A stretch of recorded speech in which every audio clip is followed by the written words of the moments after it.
Hello friends, எல்லாருக்கும் வணக்கம்.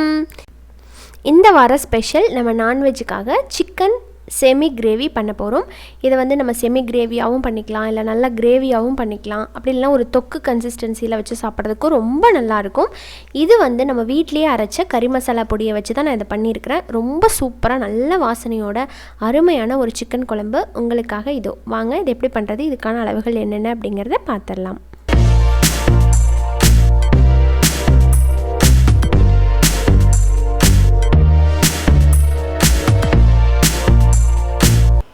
So முதல்ல பார்த்திங்கன்னா கடாயில் ஒரு 3லேருந்து 4 டேபிள் ஸ்பூன் போல் கடலெண்ணெய் சேர்த்துக்கிறேன்.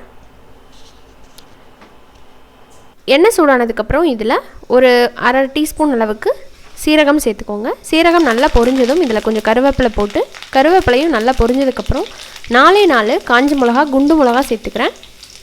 அடுத்ததான் இதில் 2 வெங்காயத்தை கொஞ்சம் ரஃபாக சாப் பண்ணி போட்டிருக்கிறேன்.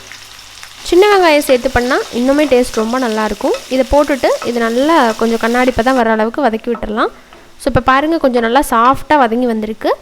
இந்த ஸ்டேஜில் ஒரு 2 டீஸ்பூன் அளவுக்கு இஞ்சி பூண்டு விழுது சேர்த்துக்கலாம். இஞ்சி பூண்டு பேஸ்ட்டு சேர்த்ததுக்கப்புறம் இதோட பச்சை வாசம் போகிற அளவுக்கு நல்லா வதக்கி விட்டுடலாம். நமக்கு வந்து சிக்கன் நல்லா தொக்கு மாதிரி கிடைக்கணும் அப்படின்னா இது வதக்கிறதுல தான் அந்த டேஸ்ட்டே இருக்குது. இப்போ பாருங்கள், இஞ்சி பூண்டு நல்லா வதங்கினதுக்கப்புறம் இதில் ஒரே ஒரு பச்சை மிளகா ஜஸ்ட் ஒரு ஃப்ளேவருக்காக ஆட் பண்ணியிருக்கிறேன். அப்புறமா 2 தக்காளி, மீடியம் சைஸில் இருக்கிற 2 தக்காளியை கொஞ்சம் பொடி பொடியாக கட் பண்ணி போட்டுட்டு கொஞ்சம் உப்பு சேர்த்து இதை நல்லா வதக்கி மசிகிற அளவுக்கு வதக்கணும். இந்த வெங்காயம், தக்காளி, இஞ்சி பூண்டு விழுது இது 3 வந்து நல்லா தொக்கு கன்சிஸ்டன்சி வர்ற அளவுக்கு வதக்கினீங்க அப்படின்னா தான் டேஸ்ட் ரொம்ப நல்லாயிருக்கும்.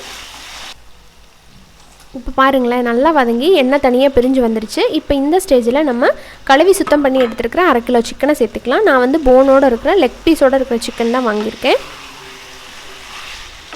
இந்த மாதிரி கிரேவியெல்லாம் நீங்கள் பண்ணுறீங்க அப்படின்னா போனோடு சேர்த்துனீங்கன்னா தான் டேஸ்ட் ரொம்ப நல்லாயிருக்கும். அதில் கொஞ்சம் கொழுப்பு கலந்துருந்தாலும் டேஸ்ட் வந்து நல்லா சூப்பராக இருக்கும்.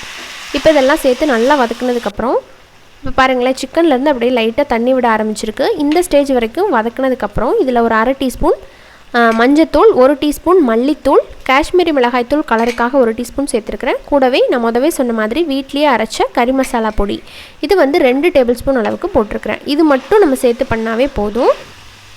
இந்த கறி மசாலா பொடி எப்படி அரைக்கிறது அப்படிங்கிற வீடியோ வந்து ஆல்ரெடி நம்ம சேனலில் இருக்குது. பார்க்காதவங்க பாருங்கள். நான் வந்து பின்னாடி என் ஸ்க்ரீன்லேயும் அப்புறமா டிஸ்கிரிப்ஷன் பாக்ஸ்லேயும் லிங்க் கொடுத்துருக்குறேன். ஸோ இப்போ பார்த்தீங்கன்னா இதெல்லாம் சேர்த்து நல்லா வதக்கி விட்டதுக்கப்புறம் எண்ணெய் நல்லா பிரிஞ்சு வந்திருக்கு பார்த்தீங்களா. இந்த ஸ்டேஜில் நீங்கள் வந்து இந்த சிக்கன் வேகிற அளவுக்கு தேவையான தண்ணியை நம்ம வந்து ஆட் பண்ணிக்கலாம். இப்போ தண்ணி சேர்த்துட்டு இதை நல்லா மிக்ஸ் பண்ணி விட்டுருங்க. அதாவது நம்ம கிரேவியாக பண்ணுறோமா, செமி கிரேவியாக பண்ணுறோமா, இல்லை குழம்பா வைக்கிறோமா, அந்த கன்சிஸ்டன்சிக்கு தகுந்த மாதிரி நீங்கள் தண்ணி சேர்த்துக்கணும். இப்போ நான் வந்து கொஞ்சம் செமி கிரேவி கன்சிஸ்டன்சியில் பண்ண போகிறேன். ஸோ அதனால் இந்த அளவுக்கு மட்டும் தண்ணி சேர்த்துட்டு இப்போ தேவையான அளவுக்கு உப்பு போட்டுக்கிறேன். உப்பு போட்டுட்டு கரெக்டாக ஒரு 10 நிமிஷம் போல் இந்த சிக்கனை வேக வச்சோம் அப்படின்னாலே நல்லா வெந்து வந்துடும்.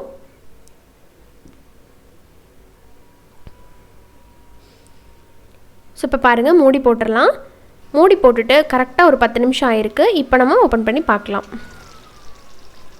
இப்போ பாருங்களேன், எண்ணெயெல்லாம் பிரிஞ்சு சிக்கன் கிரேவி அருமையாக ரெடியாகி வந்திருக்கு. நம்ம இதில் எந்த தேங்காய் பால், அப்புறமா தேங்காய் இதெல்லாம் எதுவுமே சேர்த்தாமல் உங்களுக்கு இந்த மாதிரி ஒரு கன்சிஸ்டன்சியில் அருமையான சிக்கன் கிரேவி ரெடி ஆகிடும்.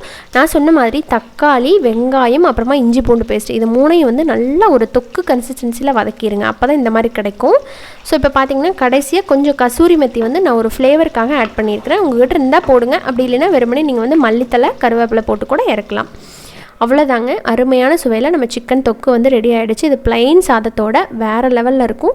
செஞ்சு பார்த்துட்டு உங்கள் ஃபீட்பேக்கை சொல்லுங்கள். இந்த வீடியோ உங்களுக்கு பிடிச்சிருந்தது அப்படின்னா மறக்காமல் நம்ம சேனலுக்கு கீஸ் கிச்சனை சப்ஸ்கிரைப் பண்ணிவிட்டு கூட இருக்கிற பெல் ஐக்கானை கிளிக் பண்ணுங்கள். இதே மாதிரி இன்ட்ரெஸ்டான ரெசிபியோட உடனே சந்திக்கலாம். நன்றி, வணக்கம்.